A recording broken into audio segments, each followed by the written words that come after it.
welcome into another edition of Talkin Ducks. I'm on the road here at the beautiful Embassy Suites in Phoenix. Got a basketball game tomorrow, but that's not going to slow down these guys as we get set for Oregon's playoff game against James Madison. Welcome in Aaron Fentress from the Oregonian, Anthony Newman, of course, George Wrighster. And guys, let's just get right to it as we continue to have no sponsor for this show. So if you or anybody else has got any type of funds that they want to throw our way, go ahead. We'll make good use of it. We can add trinkets to Aaron's wall behind him right there. Anything that you put towards the show, we'll make sure we spend it on really important stuff here. But let's start with this, Aaron, since we're talking about all your accoutrement there. This game against James Madison, you were doing some research as far as the ticket market right now. Has this game lost some of its sizzle when you look at the point spread and how much time has it's been since Oregon last played, and the fact that the Ducks are most likely going to win this? How should you feel coming into this game if you're a Duck fan? First of all, you have to have some sizzle to lose some sizzle. Let's not gloss over the fact. And I know y'all didn't want to talk about it, but I'm going to say it anyway. This should be Notre Dame, Oregon. That would be off the chain. Instead, oh my James God. Madison. No offense to James Madison. Stop talking about all these what ifs. I know. The question was about the sizzle, and I'm going to get to the ticket situation. So the ticket prices have gone from, on Ticketmaster, the low is like $170, the high is $650. This is just on Sunday. Today, and we're recording this on Tuesday, right? The range is 83 to 443. So it's coming down. Why is it coming down? Because they're not selling out. There's tons of blue left, which are the Ticketmaster seats, which are priced by the College Football Playoff Committee or entity, whatever it is. And then you have the red seats, which are resale. People trying to dump their tickets. People were trying to dump their tickets for astronomical prices. They were trying to flip it. They were working it like scalpers. And instead, they're going to be stuck with them or have to go because people are not sucking these tickets up. I think there are going to be tons of tickets available come game day. I think the prices are going to keep coming down because when you tell season ticket holders, hey, we're going to double, triple your price to come to this game, but it's James Madison, that's just not going to work for a lot of people. So yeah, the sizzle is dwindling from where it was, and it didn't start off at a great point to begin with. George. It is hard to say these words, but Aaron is right. Oh, thank you. Only about not about that this game had no sizzle. It's just that it's the price point versus expectation, right? Mm-hmm. If it were, even if it could be Syracuse, it could be, Arkansas, and it would be fine. It would be it would have instantly sold out. But it's the expectation of Ducks fans that they're like, I might save this money, because they're so out, like the reward for what you're giving up in money is not there. So some of those people are like, well, I know we're gonna win this game, so let me book my trip down to the Orange Bowl. Miami for New Year's won't be bad. Mm-hmm. You can party with me. Now I think I just saw all of a sudden a bunch of returned flights that people were going to purchase from Eugene to Miami. I'm checking the computer right now. All of a sudden, tickets are being canceled left and right ever since you said that, Aaron. Wow. I don't know why. Anthony, Thanks, the sizzle for this game, the thoughts coming in. It's a home playoff game at Autzen Stadium, the first ever. It's James Madison, a team that is a top 25 program, I believe. Why are Duck fans having this type of response? No, the true Ducks. I'm sorry. I just have to say this. The true Duck fans are going to show up. And if it's only 45,000 people, okay, which I played in front of 45,000 people, and they were loud, okay? So that's all we need. We don't need anybody else, okay? We want those true Duck fans that you're going to be there. It's going to be raining. It's going to be cold. It's going to be windy. Who cares? You're going to cheer on the Ducks. You have to be excited. First playoff game in Autzen Stadium. Yes, it's James Madison. I understand that. Give them respect. But you want to see your Oregon guys play. You want to see all the new players, not new players, the hurt players that were hurt forever, come back and start playing again. So this is going to be an exciting game. And it's not, 10 o'clock in the morning. It's in the evening. So go down and have some fun and enjoy the game. Yeah, a nice long tailgate before the day. Go ahead and get hydrated before you roll into Autzen Stadium. And That's the last thing I'd say, Aaron. I mean, you look at the weather conditions sometimes, and it might not be the most beautiful day in Eugene for this playoff game, but how much does that play into it sometimes when you just look at the conditions you might have to brave throughout most of the evening? Of course, it all factors into it. It's what, like George said, bang for the buck. What am I paying for? I'm paying, well, you're not paying a premium right now. I mean, if you bought tickets before the weekend, you might be kind of ticked off right now because you probably cost yourself, 50%. But you're paying a premium to go in December, the latest the game's ever taken place at Autzen Stadium. It's not, the weather's actually not going to be bad. It's the high is 48 or so. And it's not bad at all. There's supposed to be some rain, but not pouring. So the weather's not going to be horrible. But we saw the Wisconsin game, people got the hell out of Dodge. People were like, it's cold. And that game was in doubt. The student section was halfway cleared out. So now this is a playoff game, but when you stack everything together. One important caveat, though, with that, Aaron, keep in mind, it's winter break right now. The students are out of town. Yes. So that's going to have an impact on things right there. Yes. Think about how many thousands when did classes tickets. in? Last week? Classes in. Last week was finals There's week. nobody on campus around New Year's. Last week. I think it was last week. Yeah, they're going to be. Was last week, Yeah, they're going to be gone for this game. Yeah. So when that happens, staying in another week is not even that's going to have an impact really on things. A realistic option. But I would say this to anybody. Student section's selling pretty well, but go ahead. Okay, I would say this to anybody that is thinking about going to the game. How many times a year do you get a chance to go to Autzen Stadium? It's about 6, maybe 7 times. Here it is, an opportunity. And obviously, you want a compelling game between the Ducks and whoever, and the bigger name opponent's exciting, but there's still the pageantry of just being in Autzen Stadium and smelling the smells of the concession stands and all the things that they do with Shout and the Harley coming out, and you just never know what you're going to see in one of these games as well, too. And to say that you were there for the first ever playoff game. So I hope if anybody's watching this and they're on the fence, take advantage of the moment. You now have never know when it's going to happen again. You never know. You never know what's going to happen again. And there's a lot of programs that thought they were going to be having. Notre Dame's on hosting a playoff game. Texas ain't hosting a playoff game. They going fishing. They would wish they could host a game against James Madison right now. So listen, be grateful for what you got and show up and show out for the Ducks here. And, it leads us to this, George. We get what we get and we don't get upset. Exactly. Are you still coming, George? Thank you. Are you still coming, George? Are you still coming up, George? All right. Why are you putting him on the spot? Why wouldn't I? Why wouldn't I? Why are you putting him on the spot? I just want to know, George, you're going to have the purple Escalade with the spinners ready to go when you land in Eugene. No, I will not. Dang it. Hey, but y'all didn't even pick up on what I did, though. What'd you do? Said, he said, are you still going? I said, why wouldn't I? Why wouldn't I? Oh, is that your What's coach? that from? Willie Taggart? Yes, that's the Willie Taggart. Why wouldn't I? You gonna be coaching? Why wouldn't I? Why wouldn't I? Because Florida State's about to hire you. Yeah. Oh man, I forgot he was our coach. That's how long it's been.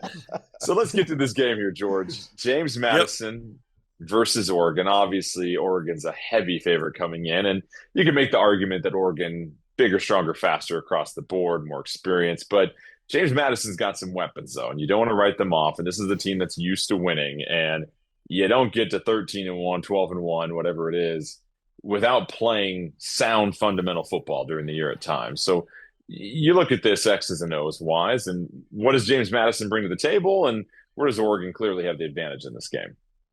Oh, it is going to be on the offensive and the defensive lines where the advantages are.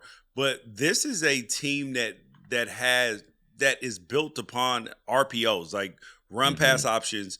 They rush for almost 240 yards a game, which is 9th in FBS. And then when they get a chance to throw the ball, it's going to be to Landon Ellis. These dudes are they are capable. And if Oregon thinks that they're just going to roll their helmets out on the field and win, they're going to find themselves in a dogfight. And that's what you don't want to be, is in a dogfight. Anthony, I mean, should I go to Aaron right now? I mean, are you feeling okay, Aaron? Go to Anthony. Go to Anthony. Go to me. Go. Well, here's the deal. Yes, James Madison, they want to run the football. They established the running game against the teams that they played against. Now, here's the difference. When you go against Oregon, or, you're playing a big-time team that's the top 5 in the country, there's going to, James Madison, they faced a player that was fast or that was strong, and you had one player on the other opposing team that was pretty good. But now you're going to face 11 on offense and you're going to face 11 on defense. And that's the difference, where you're going to see all 11 defensive players get into the football, RP, relentless pursuit. You're going to see one-on-one coverage. You got both corners that can cover their best receivers. You got edge rushers, both edge rushers on the outside getting after the quarterback. There's a different story. The game speeds up a little bit going against Oregon. And then, yes, Oregon also runs the football. And here's the thing about Oregon when they run the football. They control the clock, they run the football, but yet they're still scoring over 30 points per game running the football. Now, that's hard to deal with. So James Madison has this offense and they have this defense, but what's going to make them kind of just get a little nervous is Oregon just going to keep scoring. And you have to try to keep up. And now it's up and down on the basketball court. Layup for layup for layup. Can you do that for 4 quarters? Yeah, are you okay, Anthony, Aaron? You're bringing great numbers, Anthony. You sound like a head coach, Anthony. You really do, as you give an explanation right there. So, Aaron, thanks. Your hands were holding the weight of the world as you had your head in your hands right there. You got a big old head. Damn. I mean, I do, but damn. I'm just beef on body. Got more head than he got body. Why do you respond this? I mean, you really feel like this is going to be no issue for Oregon in this game against James Madison. Is that the reaction that I was getting the body language from you? Here's the deal. If James Madison, look, I'm not trying to disrespect You can't disrespect your opponent. You can't disrespect. Okay, Oregon can't. Oregon has said all the right things. And when I say I think Team A is going to smoke Team B, I'm not saying that they don't have to practice and just show up. I'm basing it on what we see them do when they practice and take their opponent seriously. And I believe they're going to take it seriously. But if James Madison had players on their team who could beat Oregon, they'd be playing for Oregon. Because that's the day and age we live in. This is a program that when Cignetti left for Indiana, he took 13 dudes with him. So that just shows you how, and we all know this already, how the structure of college football now is. The mid-majors and the FCS are feeding up, or the guys who struggle at Power 4 are falling down. So this is a good organization, good program in terms of the fact that they lost all that talent. They went out, they rated FCS. I think their top 3 receivers were FCS guys. They got some Division II guys, some Power 4 guys fell to them, and they have some guys they've developed. Oregon is fighting over which blue chip guy they should they should keep the offer to. Like, they're just rolling in blue chip guys and filling in gaps with all-American safeties like Dylan Thieneman, right? Getting guys like Bear Bryant, who has struggled at Georgia and USC, and then Malik Benson, who couldn't quite find his footing at Alabama and Florida State. Yeah. So the talent disparity is just grotesque. So Poncho said about the defense, they're a good defense. They're not the biggest guys in the world. Game over. He's basically saying we're going to steamroll these guys. And on the other side, yeah, look, they have a good rushing attack. Would you say 2-something a game? Well, they average 450, I think, total yards per game. But against Louisville, the only FBS opponent they played, lost 28-14. Their total yards per game were cut almost in half to 268 and about 110 rushing. Oregon is going to come out fired up because unlike me, who's going to be watching the Bears game on my phone, I ain't going to lie. The Bears are playing at the same time. I'll have my phone right there and I'll be checking out the Ducks game too because I want to get paid to watch the Ducks game. But they're going to come out fired up.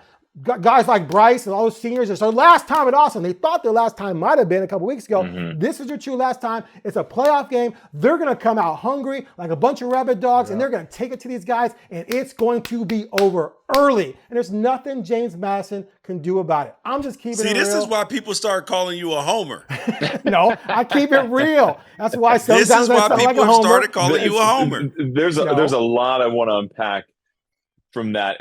I agree with you on a lot of those fronts there. And I think Yes, great angle. A lot of these seniors want to close things out. I also think the motivation is you stunk up the joint the last time you were on national TV in the college football playoff. You got embarrassed by Ohio State. Yep. That should be some motivation just to get that taste out of your mouth.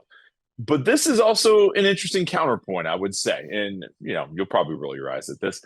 Cignetti took 13 guys from James Madison that were on James Madison going into that season, finished the year James Madison. He took them to Indiana. What is Indiana ranked right now in Cignetti's second year? Number 1 in the nation. So those guys obviously can play. They've clearly had some continuity from what Cignetti built at JMU to where they're at now to have this record. Also, Oregon, they were ranked number 1 all season last year, right? Who did they struggle with to start the year out from their neighboring state? Boise State and Idaho, remember? Oh, yes, Idaho too. Yeah. Idaho, a team filled with FCS talent. Uh-huh. So there we go. Preach. For me, I would say this. Yes, without a doubt, Oregon's got the more talented roster. You still got to execute.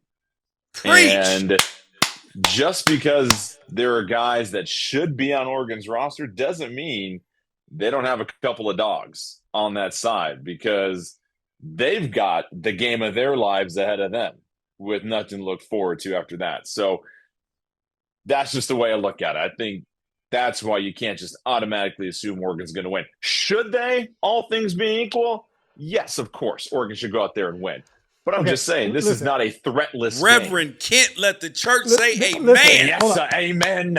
By the way, we're going to pass the offering plate around again as we get set. We got to open up the book of NIL, my brothers and sisters.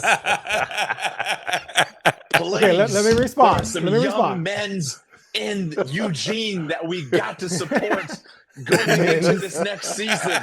So we pass the offering plate around once more in this house of Autzen. Okay, so the point made about last year. Oh my God, that was awesome. People, this will probably be one of the most watched episodes just for that. Okay, all I'm going to say is this. If the Ducks were to lose this would be the single most disappointing loss in program history. What if? Yes, it wouldn't be. It wouldn't be the most. It wouldn't be the most. You're saying what if? I don't live with what if. What if? What if? Hold on. You just opened up a can of worms there, Aaron, because I you guys were just talking about. No. You are totally fine, but I have to stop right there and now ask the question. What do you think is the single most disappointing loss in the last 10 to 15 years? Yeah, that's a good question. Because that's what we're basing this off of. We got to have a context before we do this. I mean, I'd have to sit down and think about it. I'll give you a thought on one. I'll say at Arizona State 2019 was pretty disappointing. Yep, at Arizona State. I think. Yep, at Arizona State. Stanford a couple hold on. After but Ohio State. There were some mitigating circumstances in that 2019 game too. Mm-hmm. There's a lot of smoke surrounding. There's a lot of smoke surrounding the playbook. So let's hold on, George. That's the Prentice Guild special right there, buddy. We got some time right here, I think. Hold on, let me see where we're at our time, because George, you got to give us the 2-minute clip version on the smoke in the air around Oregon's playbook and the loss on the road against Arizona State. Yes, that was the Prentice Guild game, right? Tell me more about it. So I'm pretty sure that was the year that Prentice Gill was the he worked at Oregon. Okay. And then he got a job immediately at Arizona State, and there were some rumors that there was a playbook going on. Okay, so before the season, he joined Arizona State, brought the playbook. No. Wait, he got hired midway through the season? He got the job at Arizona State right after the season was over with. But yes, bro. That's like that's an investigative Talkin Ducks podcast. Pablo Torre got some work he needs to be doing. Is there? Well, it doesn't involve an older man dating a younger woman. So no, I'm kidding. Pablo, you're great, man. Anyway, but most disappointing loss. Anthony, George, what do you think it's been last No, 15 years? you said it. You said it. That was whew, that was hard, man. That was really hard. Oh, dude, yes, Stanford was bad.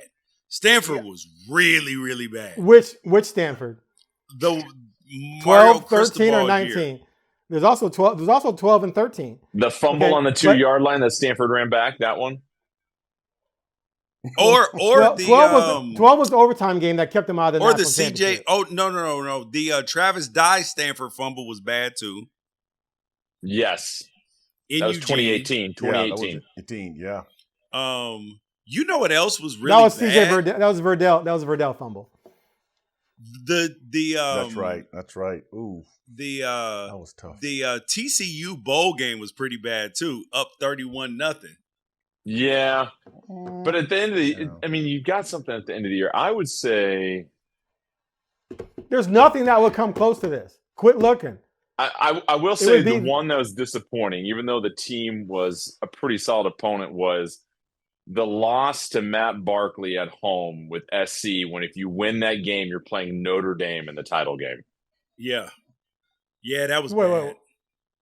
No. That was the D'Anthony just has to lay a block for Mariota, I think it was. Yep. Vice versa. No. And USC wasn't ranked going into that game, I believe. Stop. The D'Anthony missing the block thing was Stanford in 12. When they were running down the field together and D'Anthony was looking around running with Marcus and didn't block a guy. And they ended up going for 4. That was Stanford. Okay. USC was Matt Barkley. And who was that receiver they had? Oh, my God. Somebody. Really good receiver. Marquise, something like that. Marquise Lee. Marquise Lee. Yeah. Yep. Right. Matt Barkley came in through 4 touchdowns. I think there was a missed field goal. That was the year they also lost to LSU. Had they won that, they wouldn't necessarily have been in the national championship game. They still had more work to do, I think, because there were other teams that were undefeated. But anyway, regardless, that was a disappointing loss. But again, we're talking about Stanford. That was USC, we're talking about ranked Stanford teams. I know, exactly. We're talking about ranked Stanford teams, ranked USC teams. I'm talking about I guess if USC was ranked that year. That's all right. A group of 6 opponent ranked 24th coming to Autzen in a playoff game. That would be the most disappointing, worst loss in program history. I think the Indiana loss was horrible too. Not the one from this year. The last time we played Indiana. You're talking about 2004, game 1. I know. They're a 20-point favorite at home. That was the first Duck game I ever covered. Yeah. Okay, that's probably the worst because you lost to one of the worst programs in the country. Yeah, but nothing was really on the line that year. That loss ended up ending their streak of winning seasons. And that was what the whole poster was that year, was 11 straight years of winning seasons. And they go 5-6 that year. And that was one game that you could circle as far as a loss. I'm trying to just see if USC was ranked that year in 2014. But either way, it would be up there, certainly, Aaron. But I think because there's still so much more work for the Ducks to do to win a national title versus, hey, they're one of the top 2 teams in the country. If they win this game, it's one game for the title. That to me is more of something you spoiled versus it's still a sizable gauntlet even after beating James Madison. That now I would say if, let's say, something happened in, this isn't going to happen in the situation, but if you had matched up against a James Madison or an 11 seed in the semifinal and you lose, then that would be disappointing because you were right on the doorstep. I still think there's some walkway to get to the doorstep here that Oregon has to navigate that isn't a given for the most part. But again, I put it in the top 5, though, Aaron. I put it in the top 5. I give you that much. It would be the worst loss in program history. Period. Y'all can go on and keep talking about it. No, but he's talking about it. It's going to fix it. Whatever you want. You're right. You're acting like, right. dude. He's acting like James Madison is Appalachian State upsetting Michigan. But let's cross that out because it's not going to happen. Let me. Aaron, you said it. Okay, the Duck players have a different mindset. And that's Dan Lanning, okay? He's getting them right, understanding this is the first playoff game at Autzen Stadium. Let's go take care of business. We have unfinished business from last year. We embarrassed ourselves. We were ranked number 1 and got beat down, okay? Now let's turn this thing around. Now, and also let's add, there's about 6 hurt players that have been injured that get to maybe play. This is a new football team with more speed, more talent. Hey, next week, The question is going to be, we're going to have to revisit this question and be like, hey, what happens if Oregon loses? This would be the worst. Would this be the worst loss in program history? And we got to give him to Kanye. I guess we'll never know. Yeah. Aaron, by the way, the loss to USC at home in 2011, USC was unranked. So anyway, I'm just gonna. That's bad loss. It was USC. Yeah, that's still USC. Nobody though. cares. They were unranked Compared to James Madison. They were Madison's unranked. Now you're going off the logos on the helmet, man. Yep. Oh my gosh, you guys are annoying. And you still got a heavy played, head.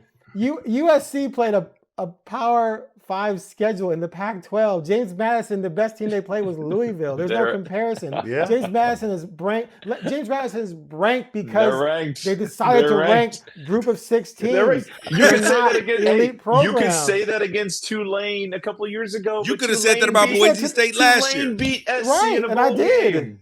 What happened to USC in the Yes, playoffs? they just did. They did just beat USC in a bowl game. The wave washed the Trojans away, Aaron. So anyway, speaking of, let's get back to some healthy bodies on the field, though. A bunch of receivers are going to be back in this game here, George. And what does that mean for Oregon just to have this game number one, Honestly, to give these guys an opportunity to kind of get their game legs back underneath them if you prepare for a quarterfinal game, when you look at a lot of the outside threats that Oregon's going to have back in the lineup potentially?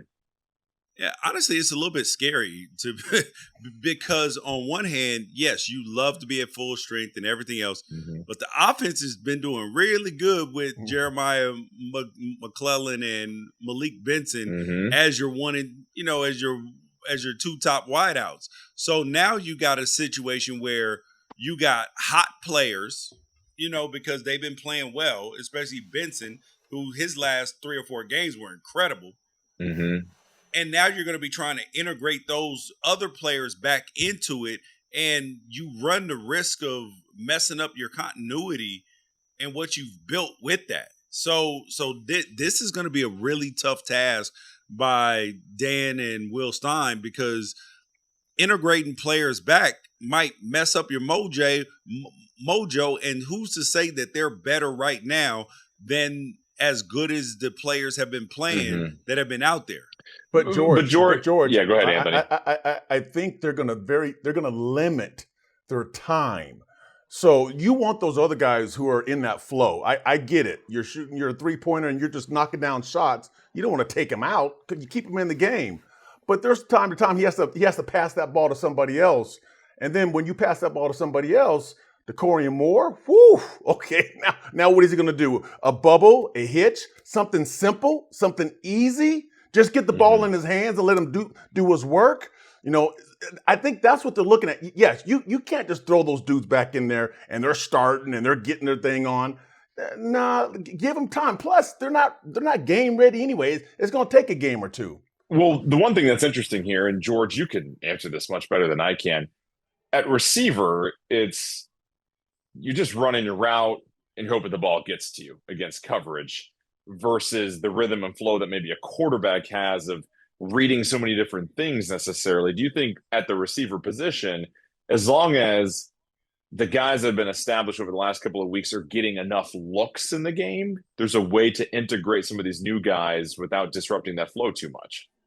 Yeah, I do think that there's a way. The issue is that those guys haven't been taking contact, catching balls, and the other players have. Yeah. So for a coach assessing whether to play your star or play your hot guy, I mean, look at what Dave Roberts did in the World Series. He played Miguel Rojas. He wasn't the best player on that team, but he knew that he had a gut feeling and knew that was the right move because of what the team needed.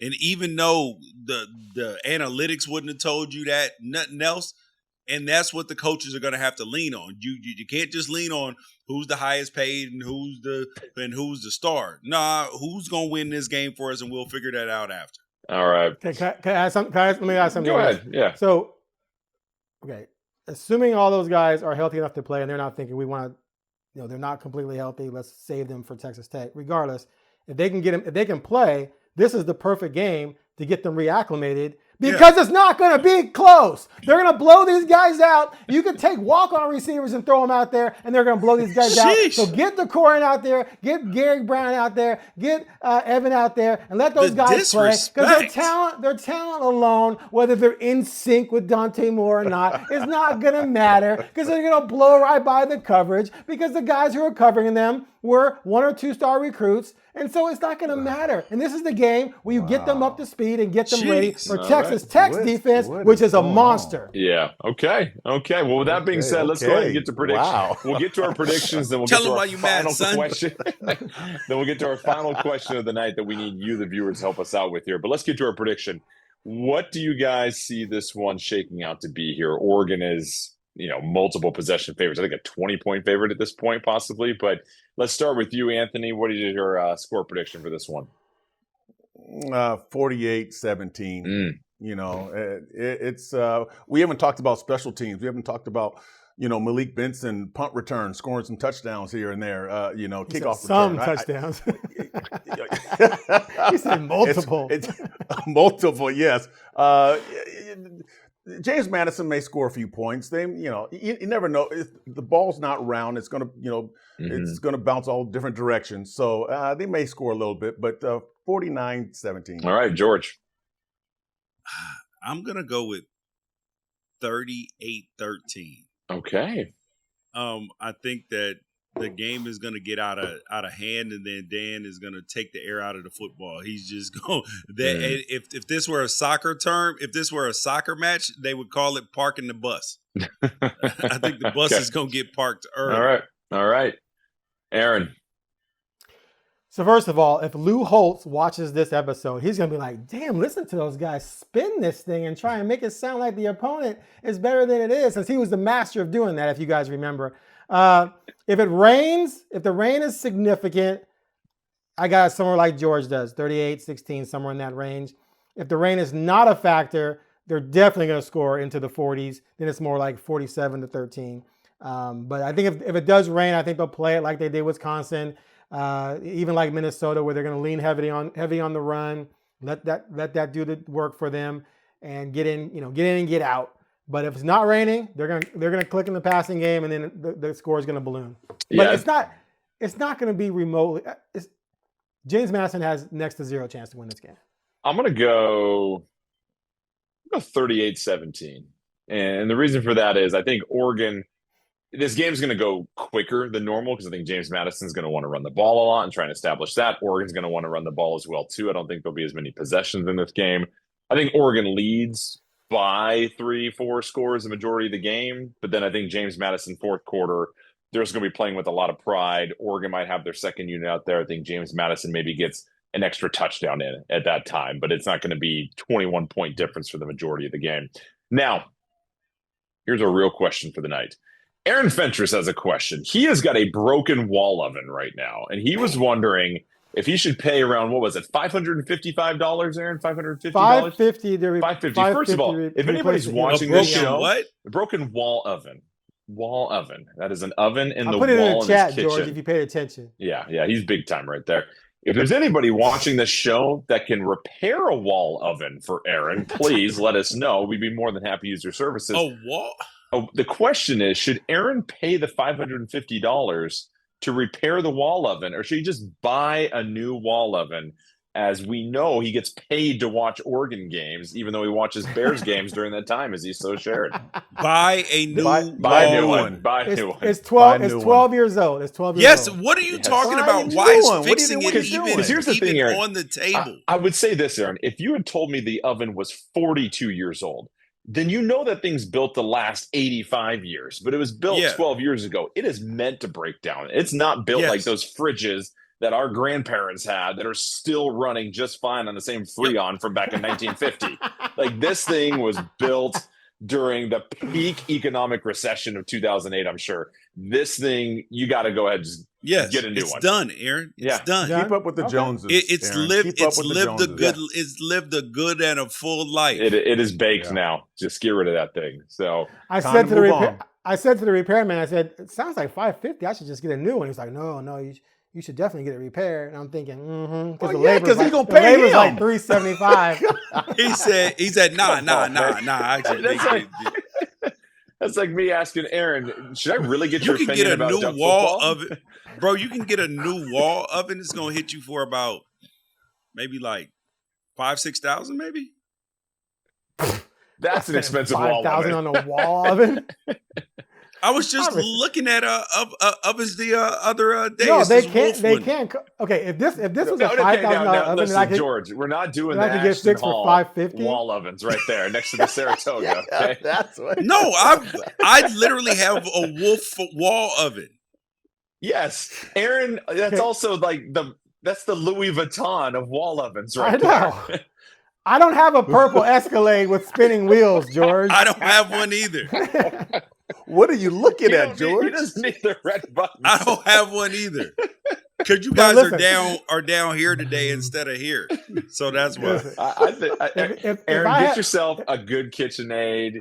You'll be fine. You'll be just fine. And listen, if you own an appliance store, we could still use Vikings the work sponsor. great too. Man, Viking is They're still like the costly. Michael Kors. costly. Like that is No, costly, no. man. hey, time out. I want to get one of them ovens. Right, You know what I'm talking about? What those ovens called? Oh my god.